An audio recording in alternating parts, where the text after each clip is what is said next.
அமைச்சர் ரகுபதி செய்தியாளர்களை சந்திக்கிறார். அதனை நேரலையில் பார்க்கலாம்.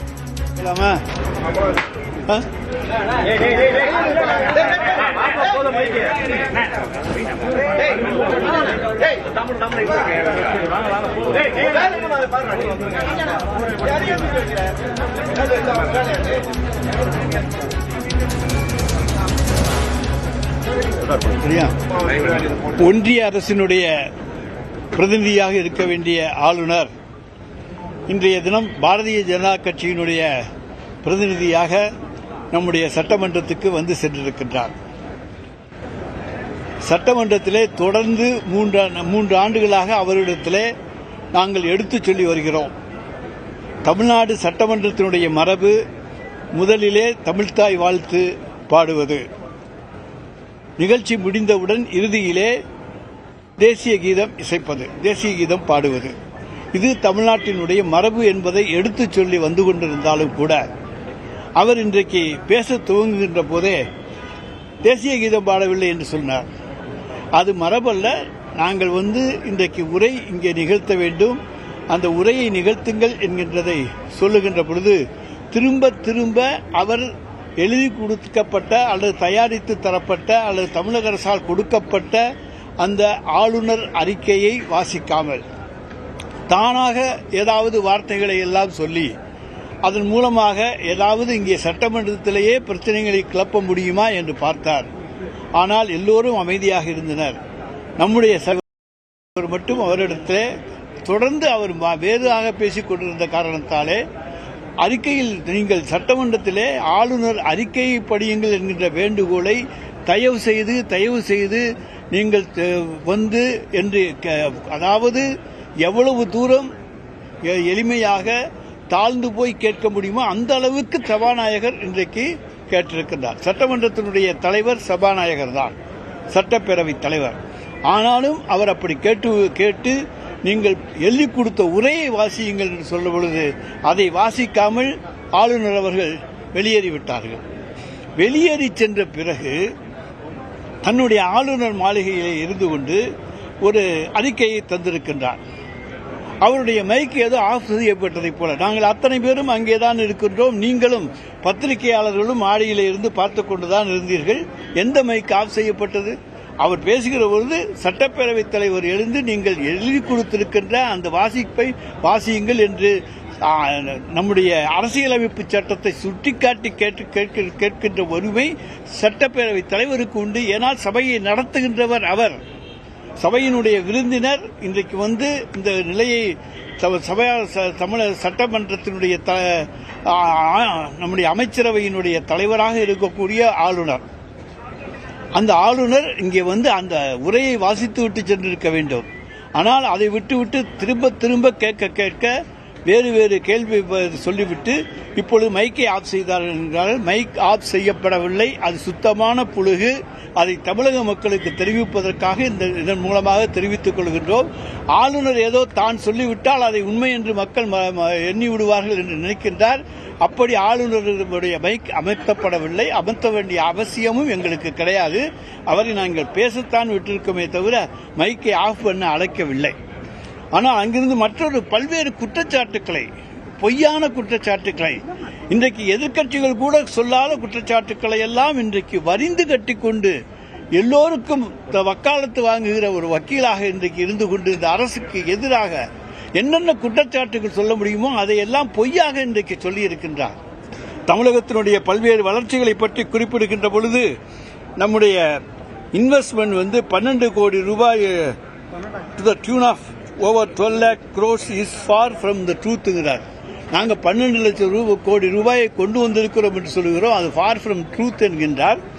அதோடு இல்லாமல் ஃபாரின் டைரக்ட் இன்வெஸ்ட்மெண்ட்ல நம்ம 6வது இடத்துக்கு போய்விட்டோம் 4லிருந்து என்று சொல்லுகிறார்.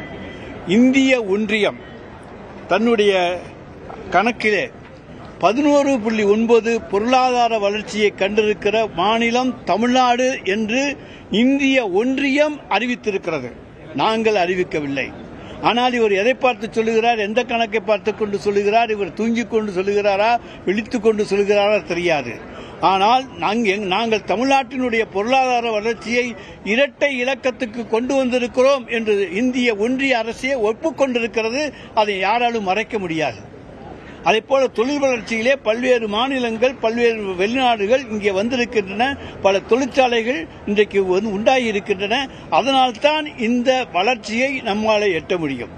தொழில் வளர்ச்சி இல்லை என்று சொன்னால் 11.9% பொருளாதார வளர்ச்சியை அடைவது என்பது சாத்தியமே கிடையாது. அதுக்கு அடிப்படை காரணம் தொழில் வளர்ச்சி, வேலைவாய்ப்பு. எனவே இந்த வேலைவாய்ப்பு, தொழில் வளர்ச்சி இவற்றை பற்றி ஆளுநர் சொல்லியிருப்பது முற்றிலும் உண்மைக்கு புறம்பானவை என்பதற்கு ஒன்றிய அரசினுடைய கணக்கெடுப்பே சரியானதாக உங்களுக்கு 11.9% பொருளாதார வளர்ச்சி என்பது தமிழ்நாட்டினுடைய வளர்ச்சி. அதை இன்றைக்கு ஆளுநர் அவர்கள் பொய்யாக சட்டமன்றத்திலே சொல்லுவதற்கு பதிலாக ஆளுநர் மாளிகையில் இருந்து இன்றைக்கு சொல்லியிருக்கின்றார். என்ன காரணம்? அது அவருக்கு தான் தெரியும். தமிழ்நாட்டின் மீது என்ன விரோதம் என்பது அவருக்கு தான் தெரியும். 11.9 பொருளாதார வளர்ச்சி எப்படி தமிழ்நாடு வந்தது என்று நீங்கள் தான் போய் கேட்க வேண்டும். 11.9% இங்கே தொழிற்சாலைகள் வரவில்லை, வேலைவாய்ப்பு பெருகவில்லை என்று சொன்னால் எப்படி 11.9% பொருளாதார வளர்ச்சியை தமிழ்நாடு எட்டும் என்று ஆளுநரை கேட்க வேண்டியவர்கள் நீங்கள் கேளுங்கள். ஆளுநர் வெளியே போன 10 நிமிஷத்துல 3 பக்கத்துக்கு அறிக்கை வருது. ஆமா, அப்ப முன் தயாரிக்கப்பட்டதா? முன்னாலேயே தயாரிக்கப்பட்டு தான் ஏன்னா ஆளுநர் இங்கிருந்து வெளியேறுகிறார். வெளியேறிய உடனேயே அந்த அறிக்கை ஆளுநர் மாளிகையிலிருந்து வருகிறது என்று சொன்னால் எல்லாம் திட்டமிடப்பட்ட வேலைகள் தான். எனவே அவங்க முன்னாலே தயாரித்து வச்சிருக்கலாம். எங்களுக்கு அதை பற்றி கவலை இல்லை. தமிழ்நாட்டை குறை சொல்ல வேண்டிய எனது தேர்தல் ஆண்டு 2026 தேர்தல் ஆண்டு. இதிலே ஆட்சியை பற்றி ஏதாவது குறை சொல்ல வேண்டும் என்பதற்காக அவர் கனவு கண்டு கொண்டிருக்கிறார். 11.9% பொருளாதார வளர்ச்சியை மூடி மறைக்க யாராலும் முடியாது, எந்த சக்தியாலும் முடியாது என்பதை நான் தெரிவித்துக் கொள்கிறேன்.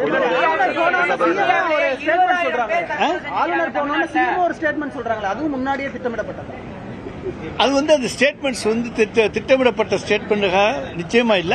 அங்கதான் வாசிக்கிறார். எப்படின்னா இந்த மாதிரி சம்பவங்கள் நடந்தால் நாங்கள் இது எல்லாம் பல எதிர்க்கட்சி ஆளுகிற மாநிலங்களிலே இந்த நடைமுறை இன்றைக்கு இருக்கிறது. ஆளுநர் எழுதி கொடுத்த உரையை வாசிப்பது இல்லை என்று சொல்லிவிட்டால் அப்புறம் எதற்கு ஆளுநர் உரையோடு துவங்க வேண்டும்? அதற்கு ஒன்றிய அரசிலே நாங்கள் எங்கள் பாராளுமன்றத்திலே நாங்கள் அதற்கான அரசியல் சாசன சட்ட திருத்தத்தை தான் கொண்டு வருவோம் என்று சொல்லியிருக்கோமே தவிர நாங்களாக நீக்கப் போகிறோம் என்று சொல்லவில்லை. அந்த சட்ட திருத்தம் கொண்டு அதன்படி நீக்குவோம் என்றுதான் சொல்லியிருக்கின்றோம். அது சொல்லுவதிலே தவறில்லை. தமிழ்நாடு அரசு மரபுபடி தான் சட்டப்பேரவையில் செயல்பட்டிருக்குன்னு சபாநாயகர் பேசியிருக்காரு. அதே மரபுபடி தலைமைச் செயலகத்தில் செய்தி இருக்கக்கூடிய செய்தி அறைக்கு முதல் முறையா ஆளுநர் பேசக்கூடிய அந்த ஆடியோ வராம துண்டிக்கப்பட்டிருக்கு. அவருடைய மைக்கும் ஆஃப் செய்யப்பட்டதா ஆளுநரும் கூறுறாரு. இது சரியான நடைமுறையா, அது மரபுதானா? உங்க இதுக்கு எதுக்கான மைக் வரவில்லை என்பது டெக்னிக்கல் கோளாறா இல்லையா என்பது பற்றி எனக்கு தெரியாது. ஆளுநர் பேசும்போது ஏன் வரலை என்பது எனக்கு தெரியாது. அதை நான் விசாரித்து சொல்லுகிறேன். தமிழகத்தில் சட்டம் ஒழுங்கு சரியில்லை, போதை பழக்கம் அதிகமா இருக்கு. அதுதாங்க ஒவ்வொன்றுக்கா வரணுங்க. அடுத்து 2வதா சொல்றாங்க தமிழ்நாட்டில் போக்சோ கேஸ் அதிகரிச்சிருக்கு, பெண்களுக்கு எதிரான கொடுமைகள் அதிகரித்திருக்கிறது என்றெல்லாம் இன்றைக்கு சொல்லியிருக்கிறார்கள். இன்றைக்கு நம்முடைய மாண்புமிகு முதலமைச்சர் அவர்களும் துணை முதலமைச்சர் அவர்களும் எங்கெங்கெல்லாம் செல்லுகிறார்களோ அங்கெல்லாம் பெண்களை உற்சாகப்படுத்தி ஊக்கப்படுத்தி குழந்தைகளுக்கெல்லாம் தைரியங்களை வரவழைத்து, பெண்களுக்கு தைரியங்களை வரவழைத்து, எந்த குற்றம் உங்களுக்கு எதிராக இழைக்கப்பட்டாலும் அந்த குற்றத்துக்கு உடனடியாக பரிகாரம் தேட நீதிமன்றங்கள், காவல் நிலையங்களை நாடுங்கள், அதனால் உங்களுக்கு பாதுகாப்பு கிடைக்கும் என்கின்ற வலியுறுத்தலை அரசாங்கம் செய்து வருகிறது. நீ உனக்கு தவறு நடந்தால் உடனடியாக போய் புகார் கொடு என்று கடந்த ஆட்சியிலே புகார் கொடுத்தால் கேட்க நாதி இல்லை. ஆனால் இந்த ஆட்சியிலே புகார் கொடுத்தால் உடனடியாக நடவடிக்கை எடுக்கப்படுகிறது. எனவே இன்றைக்கு புகார்கள் அதிகரிக்கிறது என்பதிலே எந்த விதமான தவறும் கிடையாது. மக்கள் தைரியமாக வரக்கூடிய சூழ்நிலையை நாங்கள் உருவாக்கி இருக்கிறோம். பெண்களும் குழந்தைகளும் தைரியமாக இன்றைக்கு புகார்கள் தருகிறார்கள் என்பதை நான் இங்கே தெரிவித்துக் கொள்ள கடமைப்பட்டிருக்கின்றேன். அவர்களுடைய தைரியம்தான் இதற்கு அடிப்படை காரணம். அதே போல போதைப்பொருள் நடமாட்டம் சொல்றீங்க. போதைப்பொருள் தமிழ்நாட்டில் உற்பத்தியே கிடையாது. எங்கேருந்து வருதுன்னு உங்களுக்கு நல்லா தெரியும். எந்த மாநிலங்கள்லேருந்து அதெல்லாம் அனுமதிக்கிறாங்க, எத்தனை கோடி லாபம் சம்பாதிச்சுக்கிட்டு அனுமதிக்கிறாங்கிறது தெரியும். ஏன் நீங்கள் அனுமதிக்கிறீர்கள்? ஒன்றிய அரசு எப்படி போதைப் பொருளை வர விடுகிறது? அதை முதலிலே யாரும் கேளுங்கள். ஆனால் நாங்கள் தமிழ்நாட்டை பொறுத்தவரைக்கும் எல்லா எல்லையிலும் இன்றைக்கு பயங்கரமான காவல் இதுகளை போட்டு அவர்களை எல்லாம் கட்டுப்படுத்துவதனாலே தான் இன்றைக்கு அதிகமான பொருட்களை போதைப் பொருட்களை எல்லையிலே நாங்கள் இன்றைக்கு கைப்பற்றுகின்றோம். இன்னும் சொல்லப்போனால் நம்முடைய மாண்புமிகு தமிழ்நாடு முதலமைச்சர் அவர்கள் 3 மாதத்துக்கு ஒரு முறை இந்த நார்காட்டிக்ஸ்க்காக வேண்டிய போதைப்பொருள் தடுப்புக்காக உள்ள அதிகாரிகளையும் அழைத்து ரிவ்யூ மீட்டிங் நடத்துகிறார். எத்தனை இடங்களிலே பறிமுதல் செய்திருக்கிறீர்கள், எத்தனை வழக்குகள் போடப்பட்டிருக்கின்றன என்ற ரிவ்யூ 3 மாதத்துக்கு ஒரு முறை இந்தியாவிலே நடக்கிற ஒரே மாநிலம் தமிழ்நாடு தான். ஆனால் இங்கே எந்த போதைப்பொருள் உற்பத்தி கிடையாது. ஆனால் இது வழியாக வெளியே சென்றுவிடக் கூடாது. இது இங்கே எந்த போதைப்பொருளும் வந்து மாணவர்களும் இளைஞர்களும் சீரழிந்து விடக்கூடாது என்பதற்காக இன்றைக்கு மாண்புமிகு முதலமைச்சர் அவர்கள் எடுத்து வருகிற நடவடிக்கை இந்த நடவடிக்கை என்பதை நான் இங்கே தெரிவித்துக் கொள்ள கடமைப்பட்டிருக்கின்றேன். அதேபோல கல்வியை பற்றி சொல்லியிருக்காங்க. அது ஸ்டாண்டர்ட் ஆஃப் எஜுகேஷன் வந்து ஆளுநர் சொல்லியிருக்காரு, ரொம்ப சுமாராக இருக்கு அப்படின்னு சொல்லி. இந்தியாவிலே இருக்கக்கூடிய கல்வியிலே 100 பல்கலைக்கழகங்களிலே 18 தலைசிறந்த பல்கலைக்கழகங்கள் தமிழ்நாட்டிலே தான் இருக்கின்றன. கல்வியிலே தாழ்ந்திருந்தால், தரம் தாழ்ந்திருந்தால் 18 பல்கலைக்கழகங்கள் 38 மாநிலங்கள் இருக்கக்கூடிய ஒரு நாட்டிலே, இன்னும் யூனியன் பிரதேசங்கள் இருக்கக்கூடிய ஒரு நாட்டிலே 18 பல்கலைக்கழகங்கள் தரம் உயர்ந்த பல்கலைக்கழகங்களாக இருக்கக்கூடிய மாநிலம் தமிழ்நாடு. உயர்கல்வி படிக்கிற பெண்களுடைய எண்ணிக்கை அதிகமாக உள்ள மாநிலம் தமிழ்நாடு. அப்ப எப்படி இங்க கல்வி தரம் தாழ்ந்து இருக்கும்? இன்றைக்கு அதிகமாக பெண்கள் வெளிமாநிலங்களுக்கு வேலைக்கு போகின்ற மாநிலம், வெளிநாடுகளுக்கு போகிற மாநிலம், தமிழ்நாட்டிலேயே வேலை செய்கிற மாநிலம் இன்றைக்கு தமிழ்நாடு. இன்னும் சொல்லப்போனா யூபிஎஸ்சியில் இன்றைக்கு வந்து அதிகமானவர்களை தேர்வு செய்ய வேண்டும் என்பதற்காக மாண்புமிகு முதல்வர் அவர்கள் இன்றைக்கு அதற்காக சிறப்பு பயிற்சி கொடுத்து அவர்களுக்கு ஊக்கத்தொகையும் தந்து இன்றைக்கு அவர்களை எல்லாம் இன்றைக்கு சிறந்தவர்களாக கொண்டு வருகிறோம் என்று சொன்னால், IAS IPS ஆக வருகிறார்கள் என்று சொன்னால் அதற்கு காரணம் தமிழ்நாட்டினுடைய கல்வி வளர்ச்சி. எனவே தமிழ்நாட்டினுடைய கல்வி வளர்ச்சியை மற்ற மாநிலங்களோடு ஒப்பிடுகையில் பன்மடங்கு உயர்ந்திருக்கின்ற கல்வி வளர்ச்சி தான் நம்முடைய தமிழ்நாட்டினுடைய கல்வி வளர்ச்சி என்பதை நான் இங்கே தெரிவித்துக் கொள்கிற கடமைப்பட்டிருக்கின்றேன். அடுத்து பஞ்சாயத்தை பற்றி சொல்லியிருக்காங்க. பஞ்சாயத்து தேர்தலாம் நடக்கலைன்னு சொல்லி கடந்த ஆட்சியினுடைய இறுதியில ஒரு 20-22 மாவட்டங்களுக்கு பஞ்சாயத்து தேர்தல் நடந்தது. இப்ப போன வருஷம் நடந்திருக்கணும். ஆனா பஞ்சாயத்து தேர்தல் பார்ட்டா நடக்கிறது எங்கேயுமே வழக்கம் கிடையாது. எனவே இப்பொழுது எல்லாமே செப்டம்பர் மாதம் முடிகிற பொழுது, அதாவது ஆட்சிக்கு வந்த உடனேயே அனைத்து அர்பன், அதாவது பேரூராட்சி, நகராட்சி, மாநகராட்சிக்கான தேர்தலை உடனடியாக நடத்திய அரசு, மீதமாக இருக்கக்கூடிய பல 7-8 மாவட்டங்களுக்கான உள்ளாட்சி தேர்தலை நடத்திய அரசு தலைவர் தளபதியினுடைய அரசு. நாங்கள் ஏன் பஞ்சாயத்து தேர்தலுக்கென்று பயப்பட வேண்டும்? எல்லாவற்றையும் ஒன்றாக ஒரே நேரத்திலே மாநகராட்சி, நகராட்சி, பேரூராட்சி, அதே போல உள்ளாட்சி அமைப்புகள் இவற்றுக்கான தேர்தலை நடத்த வேண்டும் என்பதுதான் எங்களுடைய நோக்கம். அதற்காகத்தான் தேர்தல் இன்றைக்கு வருகிற செப்டம்பர் மாதமும் அக்டோபர் மாதமும் அது அவர்களுடைய காலம் முடிகிற பொழுது அந்த தேர்தல் நடைபெறும் என்பதை நான் இங்கே தெரிவித்துக் கொள்ள கடமைப்பட்டிருக்கின்றேன். வேற யாராச்சும் எதுவும் கேட்கிறோமா? இல்ல, எதிர்கட்சி தலைவர் ஆளுநர் உரையை சுட்டிக்காட்டி இதெல்லாம் நடந்துட்டு சட்டம் ஒழுங்குல ரொம்ப பின்தங்கி இருக்காங்க, கொள்ளை நகரமாக இருக்கிறது, மாநிலத்துக்கு வர வேண்டிய முதலீடு 4வது இடத்துல இருந்தது, ரேங்கிங் MSMEல 6வது இடத்துக்கு போயிருக்கோம் அப்படின்னு ஆளுநர் சொன்னதை சார். MSMEல அன்னைக்கும் 3வது இடம் தான், இன்னைக்கு 3வது இடம். அது எங்க உத்தரப்பிரதேசம், அடுத்து இன்னொரு மாநிலம், 3வது தமிழ்நாடு. அப்புறம் எங்க நாங்க பின்தங்கி இருக்கிறோம்? அதனால பின்தங்கிட்டாங்க தமிழ்நாடுன்னு சொல்றது தவறு. அவங்க ஆட்சியில் 2வது இடத்துல இருந்தாங்களா? அப்ப நாங்க 3க்கு வந்திருக்கோமா? அப்பதான் அதை சொல்லணுமே தவிர, MSMEயை பொறுத்த வரைக்கும் நாங்கள் 3வது இடத்துல தான் இந்தியாவில் இருக்கிறோம். அதை பொறுத்த வரைக்கும் பல உத்தரப்பிரதேசம் போன்ற மாநிலங்கள்லாம் கூட இருக்காங்க. ஆனா அங்க எப்படி நடக்கிறது என்பதெல்லாம் நாங்க விமர்சிக்க விரும்பவில்லை, அது மற்றொரு அரசு. எனவே எங்களை பொறுத்த வரைக்கும் 3வது இடத்துல இருக்கமே தவிர பின்தங்கி விடவில்லை. ஆளுநர் சொல்றது போல ஏதோ ஒண்ணுமே இல்ல, 0 அப்படிங்கிற போலாம் கிடையாது. இதில் நாங்கள் முன்னேறித்தான் இருக்கின்றோம் என்பதை தெரிவித்துக் கொள்கின்றேன். அடுத்து கோயிலை பத்தி பேசியிருக்காங்க. கோயிலுக்கு அலங்காவலர்லாம் நியமிக்கவில்லை, கோயிலெல்லாம் சும்மா கிடக்கு அப்படின்னு பேசியிருக்காரு. நம்ம தமிழ்நாட்டை பொறுத்த வரைக்கும் 31,163 ஆலயங்கள் இந்து சமய அறநிலைத்துறையின் கீழ் வருகின்றன. அவற்றில் 17,873க்கு எந்த விதமான அப்ளிகேஷனுமே வரல. சின்ன சின்ன கோயில்கள் எதுக்குமே வரல. அடுத்ததாக 1556 கோயில்களுக்கு நீதிமன்றத்திலே வழக்குகள் இருக்கின்றன. எனவே 3290 கோயில்களுக்கு மட்டுமே ஈஓக்கள் இருக்கிறார்கள். மற்ற ஆலயங்களுக்கெல்லாம் அன்றைக்கு டிரஸ்டிகள் நியமிக்கப்பட்டிருக்கிறார்கள். டிரஸ்டிகள் இன்றைக்கு செயலாற்றிக் கொண்டிருக்கிறார்கள் என்பதையும் இங்கே நான் தெரிவித்துக் கொள்ள கடமைப்பட்டிருக்கின்றேன். சார், 20,000 பேர் உயிரிழந்திருக்கிறாங்க அப்படின்றத ஒரு குற்றச்சாட்டு வைக்கிறாரு. தற்கொலை செஞ்சிருக்கிறாங்க தமிழகத்துல அதிகமான சார், தற்கொலைக்கு என்ன பல்வேறு காரணங்கள் இருக்கின்றன. அரசாங்கம் அதுக்கு பொறுப்பல்ல என்ன. ஆனா அவங்களுக்கு தேவையான உதவிகளை கேட்டிருந்தால் நிச்சயமாக அரசு செய்திருக்கும். தற்கொலைக்கு அரசு காரணமாக இருக்கவே முடியாது.